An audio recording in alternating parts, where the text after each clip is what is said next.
And that's why like a lot of Americans don't play as long because they're not making money. But you need to talk to your agent because he's giving you to low budget teams.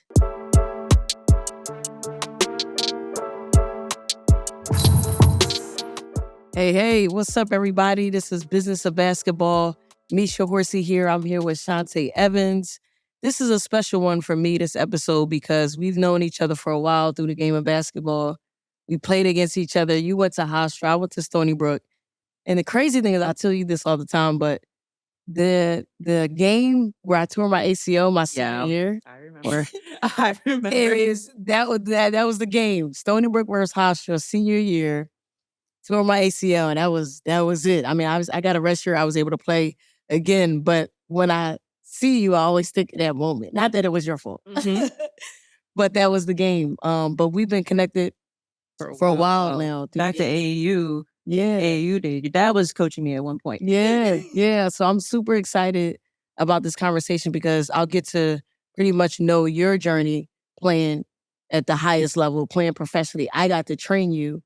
So this episode, what people are going to learn about is just like, what's the lifestyle of being a pro and the business behind that, right? Like there's so many things that people probably don't know. Right. So people will get to walk away from this conversation getting a little bit more information about really what it takes to become a pro and then making sound business decisions when you do get that contract, when you do go to another country. Right. So to start off, tell me, what was your decision to continue playing, right, after college? Right. Why'd you want to keep playing professional? Well, I mean, ever since I was little, the goal was to go play pro, you know. And at that time, I only knew about the WNBA. I didn't know about international or anything like that. So going through, like, you know, the process, my college years and senior year and my coaches, you know, talking to me and like, we're going to, you know, for sure put your name in the, you know, draft and all this stuff, but like you need an agent. So one of my assistant coach, Coach Benetti, she knew a friend of hers that's like been an agent, and just having a conversation with him about the opportunities, like, hey, if you don't get drafted, you still can play pro, go make some money overseas, you know, travel the world and like have a good career. So like that was that step. So draft night, didn't get drafted, but maybe a month or so after that, after I graduated, I got a call like, hey, got a contract. You're going to Bulgaria. Where is Bulgaria?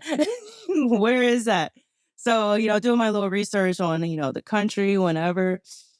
And then that summer is just like grinding and putting in work because, you know, I'm a professional. Like I made it, like I made the ticket. So I need to put in that work.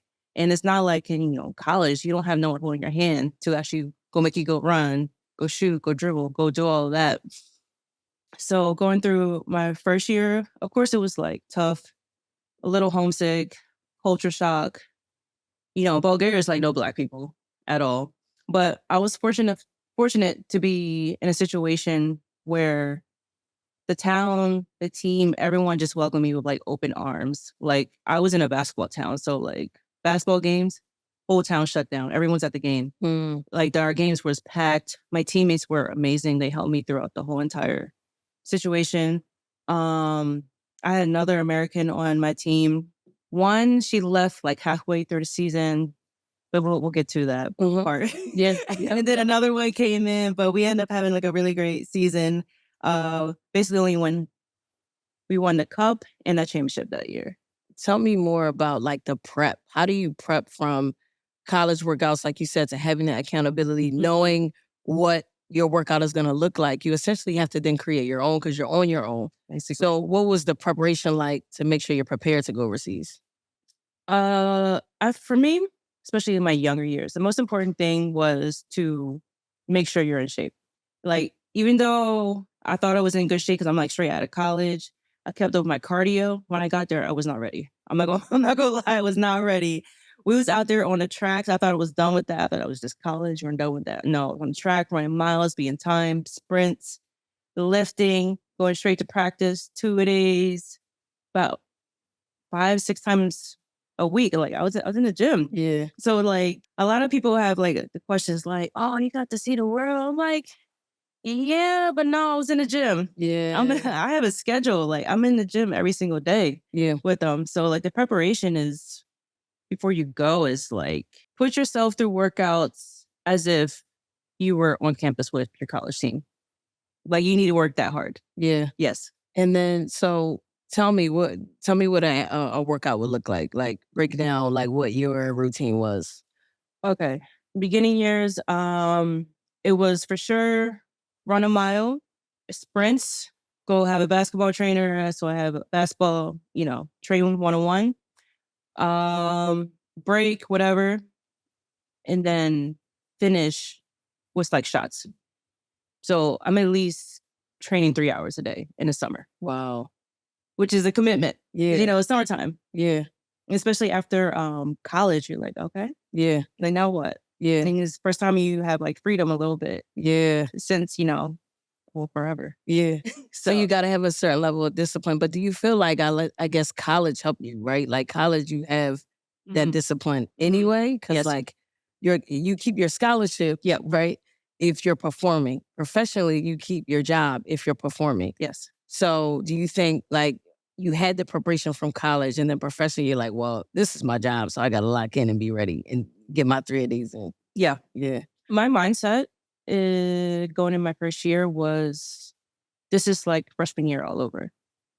Now I have to make a name for myself over there because no one knows me. And that's the one thing I want to like the young kids to know, or the ones getting ready to go overseas or whatever. Whatever you did in college, it got you there, but that does not matter anymore once you get there. Your stats, what you do in your first 2 years is like probably the most important thing because that's going to set the tone on which team or which country you goes, because the money's is different each country you go to. Got you. The level is different each country you go to. So go into that is like I need to be the best version of myself, even better than I was in college. Yeah. So the preparation was mentally, physically get better. But yes, like you were right. Coming from college, they prep you for all Yeah. the hell they put us through in college. Yes. Running miles, I was flipping tires. I had my teammates on my back walking and stuff. Like all that stuff definitely prepares you. But after time, you have to be consistent with that and keep that discipline. Yeah, no, that's for real. I think obviously discipline is key, but that's what we learn through the sport. Like, and that takes us throughout our life. I want to talk about too, just like the lifestyle, right? Like, what is the lifestyle being a professional? You hear so many different stories of, all right, I went overseas and I got a car, I had a house, or I stayed with the family and they helped. So like, you talk about the different levels. Also, what's the different lifestyle experiences overseas versus in the States? I'm gonna give an example. So when I played in Turkey, I played for Gala, which is like one of like world famous clubs, like it's high up there. And that name alone, just being on that team, just carries weight. Yeah. So I'll just be like walking in the mall and like going shopping, and like I will automatically get discounts. Like automatically. Dang. Yeah. No. Celebrity Like lifestyle. this is basically a celebrity lifestyle over there because they really like love women's sports, especially like the Turkey, Spain, even France. I think France is like really, really up there in like women's basketball. Like they really respect and like love women's basketball. So when you're out there, you have to, carry yourself a certain type of way because there's always someone watching. Literally always someone watching. So you can't be out there doing something dumb or get yourself in trouble because they will get back to the club. So like when you're over there, you are basically a mini celebrity and people are going to be looking up to you. Yeah. Yeah. How'd you get accustomed to that? Because that's a totally different experience from being in the States. I don't know. I feel like I've always been like a humble person. Yeah. And like I embrace everything in every situation. So like when some people come up to ask for autograph or pictures, I'm always willing to do that because I feel like that's amazing that people actually look at me that way. Yeah. Because me, I'm just over here just playing basketball. Right. So like the lifestyle is amazing. Of course, you get a house, you get a car, depending on where you go, of course, and it was in your contract. But like I've been fortunate to be in situations where everything was taken care of. Some situation I even got like 2 meals a day. Wow. Yeah. Yeah. Nice apartment.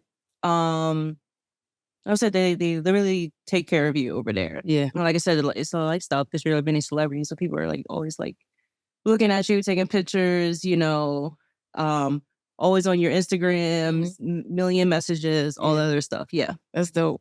So tell me more about like how did you transition from being in a country where not a lot of people look like you or speak your language? Because for me, part of my decision making was like not only did I just kind of want to start my career, Mm-hmm. but I'm the youngest of two older siblings. So I'm the Right. baby. So I'm like, now I want to be home Yeah. with my people. So like, was that an easy transition for you to be like, you know what, I'm not near my family, but did you have to get accustomed to that too? I mean, of course. I was fortunate enough to have great teammates where I never felt, displaced at all. So I never had to I didn't. I didn't travel anywhere alone really. Unless I felt comfortable. Like in France, there's Black people everywhere. So Yeah. I can go wherever. But I never felt like discomfort anywhere because I was always with my teammates and my teammates embraced me. But also my goal was to play basketball. So my mindset is like, whatever it is, I'm gonna get through it. Yep. Because I'm here to play ball. Mm-hmm. And if I get through the situation on like having a good season, I'm moving on. Right. Yeah. Yeah. So let's talk about the business side, Mhm. right? There are, I guess you kind of have to have a team. You have to have a team of people to make sure that they're looking over your contracts, you're handling taxes, which we'll talk about as well. But how did you develop a team of Mhm. people, like when you first started out, to make sure that, hey, this contract makes sense? And like, what does a traditional contract look like? What's in the contract? So if you have an American agent, they most likely will get a fee from the team and you. How much? What's the percentage? I think it was like 5%. Okay. 5%. So I started off with an American agent and then I moved on to a European agent and he's got paid from the team. So I didn't have to worry about paying him actually. And what was the decision from changing from agent It to was agent? okay. So What did you need? yeah, I was just not happy with my agent at the time because communication is really important. Yeah.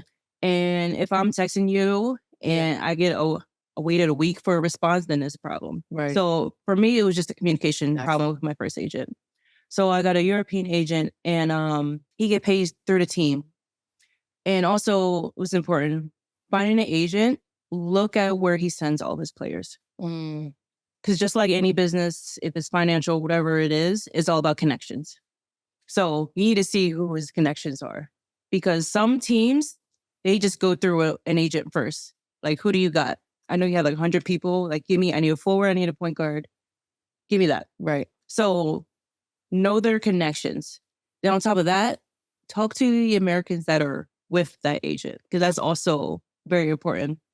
Because just like there's levels in like each country, there's levels in his list of athletes too. Gotcha. So there's top athletes, there's a middle, there's like the low budget athletes. Because a lot of people don't know that just because you No. have an agent, if it's a good team, he's going to give his best players. Got it. If it's like a low budget, so like a low budget would be like $1,000, $2,000 Okay. a month. So basically, like based off of like your first year and like what you do and where you came from, he's going to give you to the low budget teams always. Mm, But once you get to a certain bracket and you're high level and a team reaches out to him, he won't even entertain anything $1,000 or $2,000. got you. So like people got to be like mindset like that. And that's why like a lot of Americans don't play as long because they're not making money. But you need to talk to your agent because he's giving you to low budget teams. So Right. yeah, so That's a jump. yeah, Yeah. it is. A lot of people don't know that. So the agent is going to be the most important person in this team. Got you. The most important because he's the one basically, presenting you. And Mhm. how he presents you is important. Right. So how do you help him with that or the agent with that? No. Like what's that process? So for me, I stay in my lane. Okay. What I know, because like negotiate, I don't know. Mm, But what happens is he'll present me a contract, read everything. yeah. If I don't like something or I need something to add, then it's your body is your business because you're the one playing. Tell him, like, just don't accept what's in front of you. And what's some things to look for in a contract to know it's a good contract? Okay, so my contracts had changed throughout the years. So one thing that changed is after I passed the physical, I get paid. At first, I waited a whole entire 30 days to get paid. Also, if they're late on payment, Got you. you're getting paid each day they're late. Mm. And if it get past like 2 weeks, you need to have in your contract that you can leave. You can cut the contract automatically, and they still have to pay you because, they messed up the contract. Yeah. And you're able to leave. Because like some people don't put that in their contract, and then you're looking fuzzy, and you're still there 3 months and you didn't get paid. Oh. So a normal contract looks like, okay, season 7 months, you get paid 7 months. Your agent gets a fee from the team. Your housing's paid. I don't know if you get a car, share a car insurance, health insurance, dental if you need it, or whatever. But like that's gonna be like your common contract that needs the basic stuff. Now, like me, now I'm a veteran now. I'm going in my 12th year. There's bonuses. I get paid early once I land. And how do you negotiate those bonuses? Or yes, based on your level? I mean, comes with it. It's based on what the team presents. Cause it could be like a team bonuses, like everyone on team gets the same thing. Okay. But you could also, you could try. Yeah. I mean, all they can do is say no. Yeah. There's game bonuses. I got game bonuses 1 year for each win. So what's an example of a game bonus? What is it? What year was this? When I was in France. And I think the bonuses was maybe just $100. But it was it's something. Yeah. It's something. Just to win a game, and you're playing 40 games or something like that. Okay. Yeah. So what about if you're MVP or you win a championship? Championships for sure is going to be a big bonus. Yeah. There's a cup in almost every league, so that's another bonus. MVP, usually there's no individual reward. Yeah, so mostly it's going to be team. I mean, this year I have one for triple-double. I never had triple-double in my life, but I'm going to try. That's for sure. I'm going to try. This reminds me of NBA 2K, right? Yeah. When I play NBA 2K, I kind of learn about it. Yeah. So you do get incentives like that. Mm-hmm. Oh, that's cool. Yeah. So all that is going to play a part in your contracts. Also, depending on you have to have a conversation with the agent on what's going to help you have a good season. So maybe you need a chiropractor or something like little things like that. They can put in the thing. I think in a year in France, I can get insoles, custom insoles. Oh, yeah, it was part. Yeah. Now, based on the budget of the team, I want to go back to when you talked about insurance because that's important. Mm-hmm. So is that something that comes based on the level of the team? If it's a low level team, do they still offer do not that level go of to insurance? no team if they don't give you no insurance because injuries happen. With what if you crack a tooth or something? You need to get done. You can't fly home. They're not gonna allow you to fly home. You gotta play games. Right. So don't go nowhere if you don't got no insurance for sure. Got it. And take advantage. Yeah. Of the insurance. Got you. Yeah, that's important. Yeah, I go to dentist every year. Every year. Got it. And that's maybe twice a year, actually. And that's the thing, right? It's people don't know to look for that in their contracts. Mm-hmm. Now, I know, again, let's go back to the team. So there's an agent, there's an accountant that you should probably have. Yes, I didn't get an accountant until later in years, but yes. Yeah. Yeah, I was young and foolish. Yeah. And what was the decision for getting accountant at the time that you did? That was actually after probably talking to your father. Yeah. Yeah. That happened. Yeah. So first 4 years, I think 4 years, whatever, I was living my best life. They pay for taxes over there, so you don't have to touch that. But, young and naive, didn't know. I was like, I don't work in America. I don't got to pay no taxes. And I had that conversation with your dad. I was like, no, I haven't paid taxes for what? I don't work here. Yeah. I'm gone 7-8 months. What do you mean? Yep. So, had that conversation. I got accounting, got my taxes right. Of course, it was a big paycheck because I have, if you don't pay your taxes every day, that adds up. Actually, yes, yeah. So I was looking at 5 years. So that really killed me at that moment. But yeah, that's when I was like, I need an accountant to handle all my money and handle all the stuff I don't know about taxes in America and like, the rules and all of that stuff. So yeah, you need a team, Yeah. especially in stuff you don't know. Yeah. And so you were able to find, obviously from relationships, Yes. that was an accountant. Yeah. So for somebody who does not have those relationships and like is building their team around Right. their professional season, Right. what would you suggest? How do they go find one? Man. Google. Yeah, I'm about to say you gotta research and then find someone who is has experience in international. I don't know the word term what that is, but yeah, it's an international like money, contracts, contract and stuff. Because there's people out there. I mean, I think almost everyone who's does that should know about international, but like make sure they know and like start that like now. Yeah. And like number one is like probably save 80% of your salary every year. Like that. How you live off that? 80%? 80%. Well, good, because you're not paying for housing, no car. Yeah, you're not paying nothing. Yeah, they take care of that.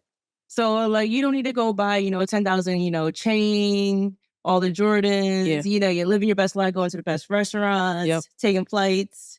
And then when you come home in the summer, that's when that's really gonna be key. Because my first 4 years I was gone. Yeah.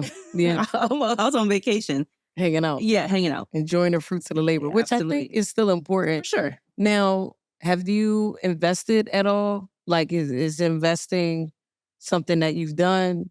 Like I said, reserve? Now, because when I got older and I got, start reading and doing my research and all of this stuff, yes. Yeah. I have. I wish I had done it younger because, I'll be, probably retired 3 years ago. Yeah. But yeah, like all the little stuff, like all the information you need is literally at your phone. Yeah. You just got to go and research and do that. And like, think about your future. Yeah. Because we can't play basketball forever. Yes. That's real. Yeah. Business of basketball. Business of basketball. We cannot play forever. Yeah. So what are the levels? You mentioned different levels within playing professionally. Mm-hmm. What are the different levels? And I'm sure you probably don't know like the pay scales for that, but like, what are the different levels of playing professionally? And how do you get put in those levels? Yeah. I mean, this goes back to when I say when your first and like second year are like really, really important because you gotta put your name out there. Yeah. And of course, you gotta have a good agent to put you in a good situation so you can actually move on and move up. So I'll just say in Bulgaria, like my first year, rookie year, and especially coming from college, I was broke. So anything, any kind of stacks I was happy with. Like I'm balling. So my first year, it was like $3,000 a month. Yeah. Which good money for me back then. Yeah. And then bonuses was I think championship might have been like $5,500. Yeah. Like cash. Yeah. In cash. Wow. Yeah. And then the cup was like $2,500. So first year, I saved a good amount of money because we weren't allowed to go nowhere because we were in the gym. Yeah. My coach was kind of crazy, I'm not gonna lie. We were in the gym. So yeah, I saved that amount of money, came home, went on vacation, bought a few things, paid for a few things for my family. Yep. You already know. I get it. Yeah. So went through it. Second year, made a little bit more. Funny, actually, second year, I was in France. So if you don't know, France has probably one of the best like insurance like ever. Taxes are high. I didn't pay taxes then in France. Because if you go to France now, you have to pay taxes actually. Got you. Like they take it out of your salary automatically. Okay. And that's the only country that does it. And I was in the south of France and I was playing against that year against, Philly legend Keisha Hampton. She was there too. Yep. And the club was basically falling apart. Like they're canceling the club. So I didn't get paid my last 4 months. But because of the insurance in France, I had to finish out the whole entire year, but like once I was finished and done, I got the whole like lump sum of like 4 months at the end. But people just not coming to games?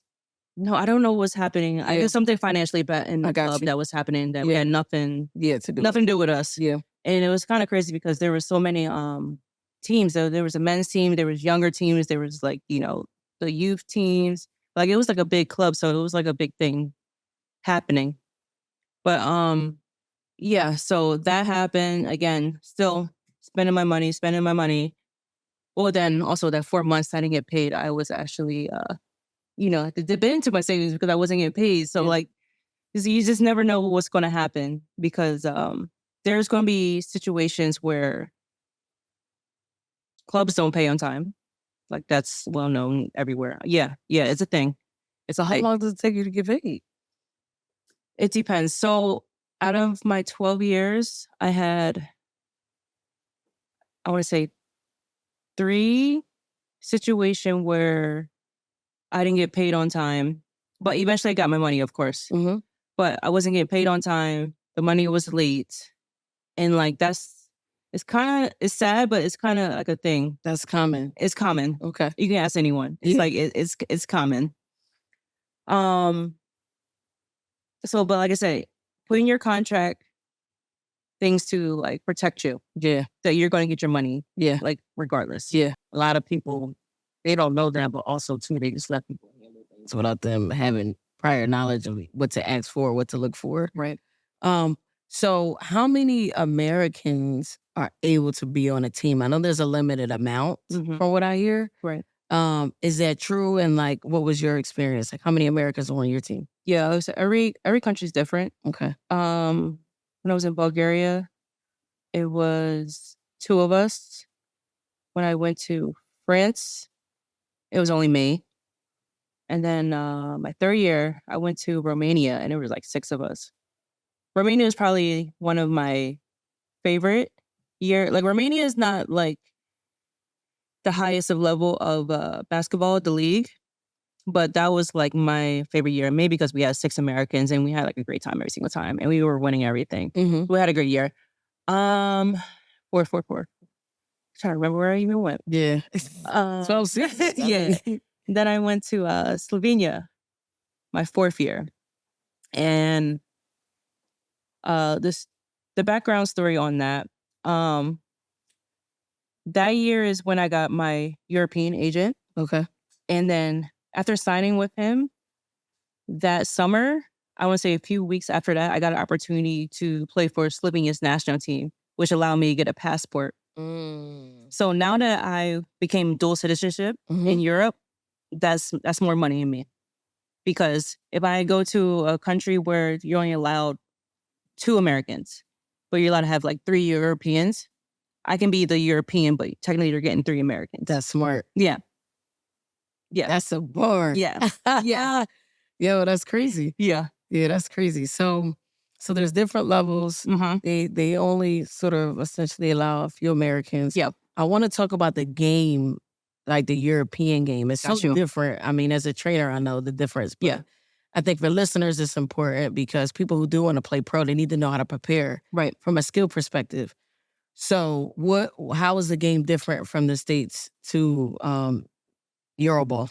I mean, I'm pretty sure everyone heard about this, but like the fundamentals in Europe is like perfectly sound. Like if you want to go somewhere, especially in Europeans, because there's so many girls too, and like not that many opportunities for them. Mm-hmm. Like they need to be good at the basics. Yeah. Right. So the how do I put this? Mm-hmm. So basketball over there is played the right way. Tell me more about that. So the pick and rolls, straightaways, this is like the whole entire sound. Like everything is a structure type of way, but not like structure where we're like robots, whatever. But everything's played in a flow. And I feel like because of Europeans, the way they train is the right way. In the sense of like, not the right way, like we don't train the right way, but they practice. Practice. Us is like games. Yeah. And like sometimes the best way to translate into a game is reps and practice. Uh-huh. Like you need to do practice and reps for it to become second nature. Yep. During the game, you don't get that much opportunity. You don't have the ball in your hand that many times. So if you're in practice and doing all these reps until it's like, second nature, then it's easy to translate into the game. Like, you can't force the game. Yeah. You can't force it.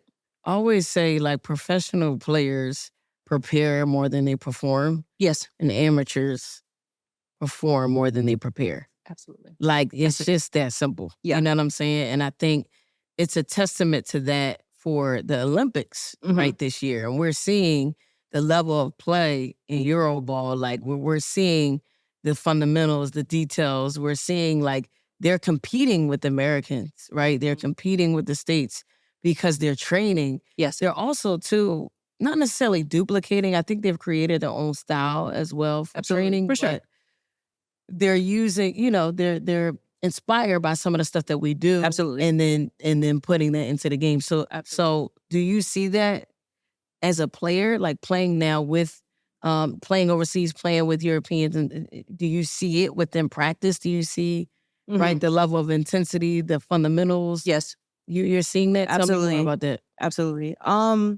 There's a situation over there because it's hard to get in on their side into one of the teams. Okay. So coming on a team, okay, most likely the Americans are the highest paid. Most likely. For them, there's not that many spots. So when they're practicing, like they're practicing their ass off. Yep. They're doing extra training stuff. There's stuff in the summer, like maybe they don't get trainers, but they have academies where they can go and actually like train a certain way. But I feel like also they're training mentally too. Okay. Physically, I feel like Americans, of course, we're the most physical. That's why we go over there and they pay us the most. But that also comes from like, college, we're lifting crazy heavy and, we're playing through injuries, like all that mental toughness, it definitely translates overseas and stuff. But I feel like the Europeans are coming for sure. They are. They're coming. And how you mentioned something about the mental game. How are they mastering the mental game? And what can we do to be able to do the same thing? As for me personally, as a trainer, I'm interested. Right. But in general, for people, I think that comes from, like we said, like reps. Yeah. Because like training. Yeah, if I were to like play my old self in college, like right now, I would kill myself in college because I was, just go, go, go. But like now, because I've been playing for so long, like the game is slower. You understand it. I understand it more. Yep. So I'm not really sure, but maybe the Europeans are watching film in a young age, and like not just with their coach, like they're actually like watching basketball right now. To learn, not to learn. Yeah, not for entertainment. I feel as though not for everyone. I'm not gonna say for everyone, but like a lot of the young kids don't watch basketball. They don't even know like certain players. Like, have you you don't know Lisa Leslie? You never seen Lisa Leslie like play? Like that stuff's crazy to me. Yeah, a lot of people don't know. Yeah, everybody is on the women's game. Caitlin Clark, injuries, like they've brought a lot of visibility to the game, right? And I also think too, like within that experience of us being like, okay, yep, these two women have changed the game, but us coming up, you've seen Lisa Leslie, Teresa Witherspoon, Tina Thompson starting it, Dawn Staley. Come on, like I can go. And so basketball, women's basketball, to me as a fan, has always been that way, right? But in general, do you feel like even overseas, has there always been throughout your 12th season, has there always been an appreciation for the women's game? Yes, this year. Yes, Gotcha. yes, always, Yeah, always. It's a different feel for sure. So like what's happening now, it's been happening over there. It's been happening over there. Right. Yeah. We got to catch up. Man. We got to catch up. We're behind. We're a little behind. Yeah. We're definitely a little bit behind. I love that you've been able to sustain yourself. Right. Your career. 12 seasons is big.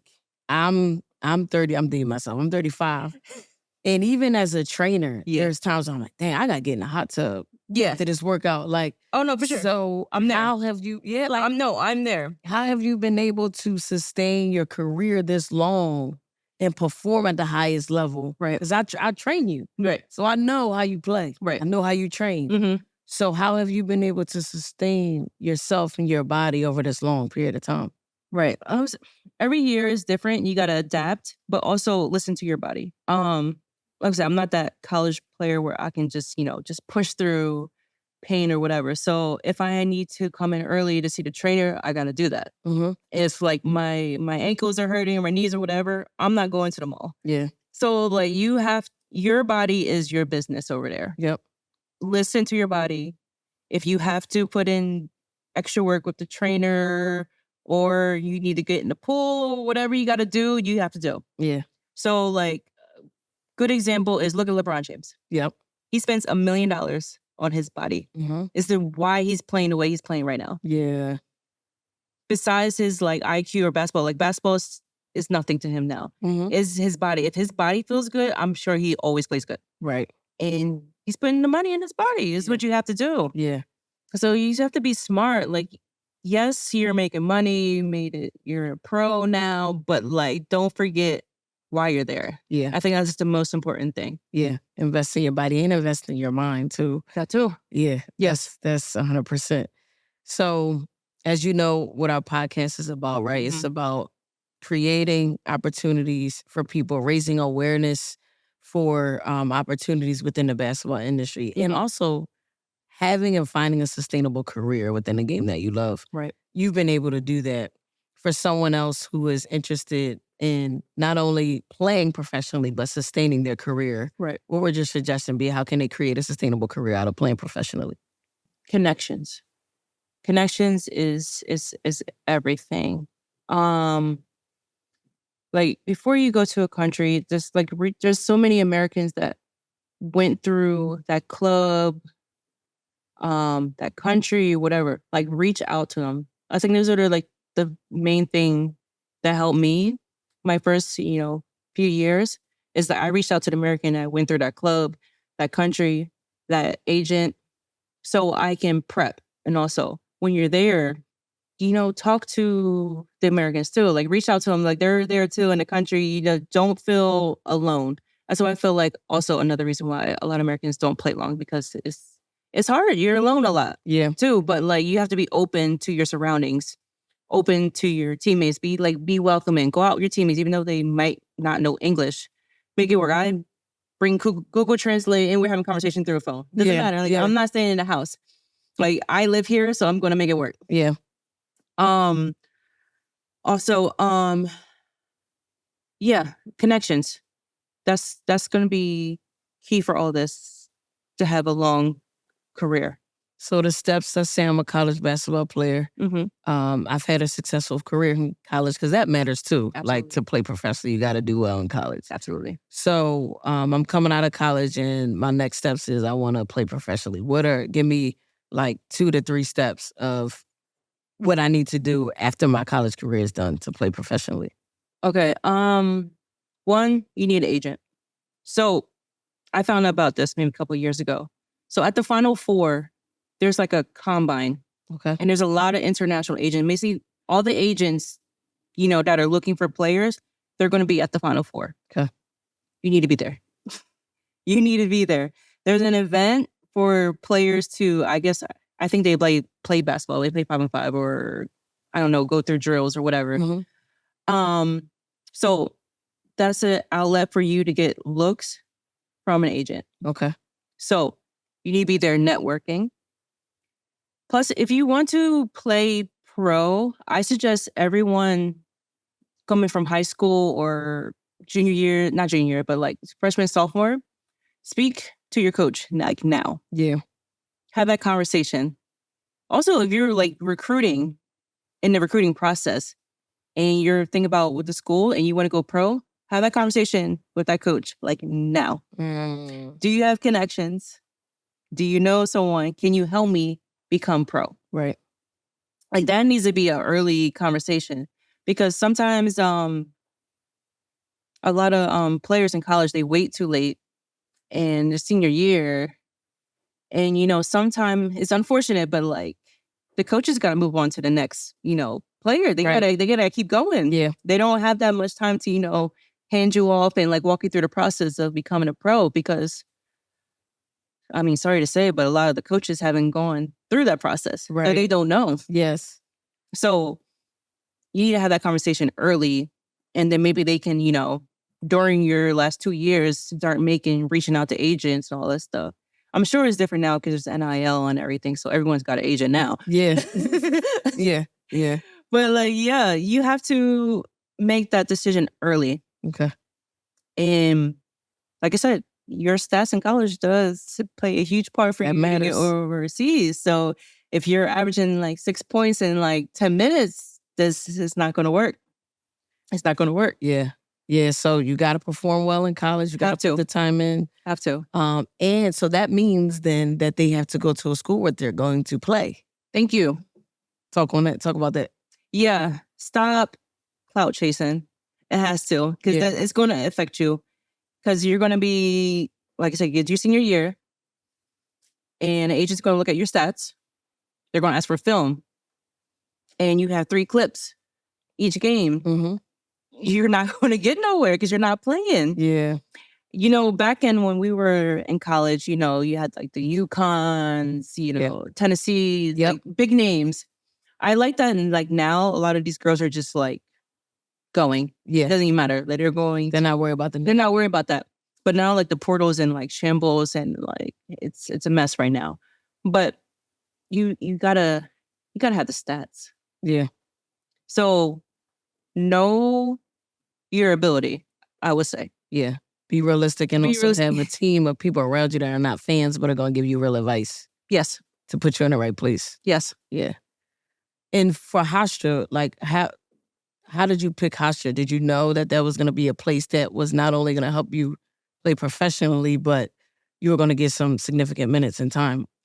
Yeah, that played a big role. The most important was to be far but close to home. I can get to.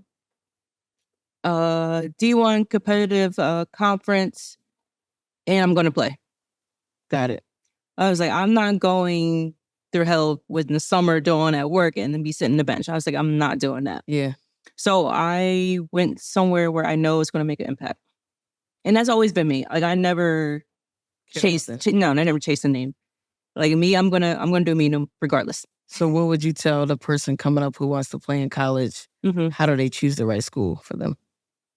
I said, have a real conversation with the coach. Yeah. You have to, you know, decipher through the lies. Because like there's coaches out there that's going to lie to you and say, yeah, you're going to play, blah, blah, blah.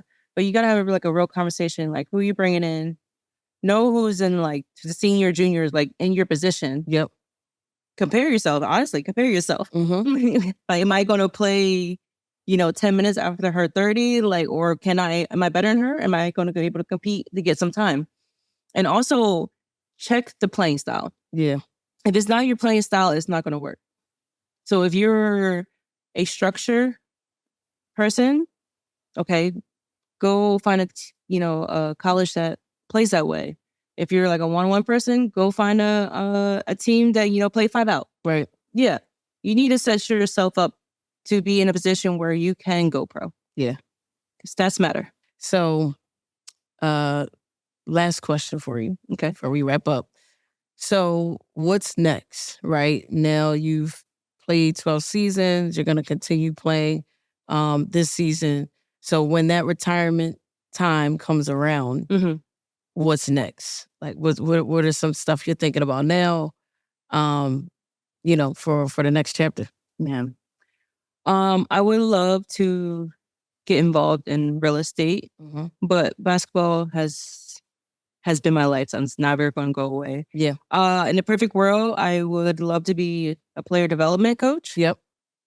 I love that aspect because right now I train kids too when I'm home, but I want to develop kids the right way because we went through college and like development is not that much time in college. Yeah.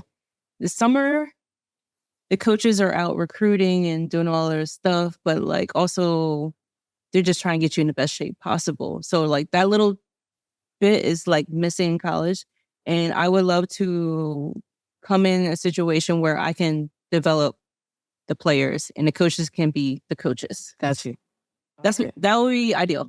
We got you. We're going to hook you up. See, business of basketball, this is what it's for, right? Go. Create those opportunities. Absolutely. So we have a segment as we end the show called Grateful to the Game. And it talks about basically why you're grateful for the game. What has the game done for you to make you appreciate the game? Obviously, the game has connected us. But there's so much, opportunities and experiences that you have had through the game. Right. So why are you grateful for the game of basketball? And as you tell me, I'm going to have you sign this basketball. But everybody signs it. Let me find a spot for you. It's here.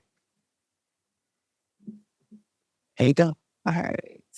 Man, basketball has been my life as long as I remember. Basketball has been my everything. Basketball has allowed me to travel the world, meet so many people, new experiences. Also, basketball has challenged me in like so many ways. Yeah. Just now, just looking back on my career and how I have became a better person and a better basketball player, honestly, because of the challenges I went through every single year. Like if I got stuck in my ways and complacent, like how I was in like college, and I played that same way, I wouldn't be playing for 12 years. In college, if you go back in my film, I barely shot a jump shot. Barely. That was it's over 2,000 points of layups. Rebound, put back. Yeah, that was it. So, basketball has challenged me in so many ways. It gave me a space for growth. And basketball has been, the love of my life, honestly. And I'm going to be always in it some way, somehow. So if you're a basketball player, I believe that is the sport where everybody comes back to it in some way. In some ways. It's such a beautiful sport. It's a sport that connects. Yes. It's a sport that creates opportunity. And it's a sport that, like I said, everybody finds their way. There's a love for the game that brings you back in some way. Absolutely. And this platform is for that reason. It's going to be a connector. It is a place where people will find opportunities and learn about opportunities. And just like you, that's how I feel. So I'm here now in media, but I'm a trainer, and I'm always obviously finding my way around the game, and back to the game always. But yeah. Thank you for sharing that. Thank you. This is dope. Thank you for your time. It was a great conversation. I think people are gonna come away with so much insight on the realities of playing in the pro. That might be the title, by the way. But just like the reality, right? The reality of playing in the pro are not what people think it is. No, a lot of people don't get to experience it. That's the thing. You got to do your due diligence. But yeah, so this was great. Thank you so much. I appreciate you. That's Business of Basketball. We just wrapped it up. Make sure you like and subscribe. If there's anything that you learned from this episode, please share it with someone so that they can reap the benefits of getting really valuable knowledge and information about what it really takes to play in the pros.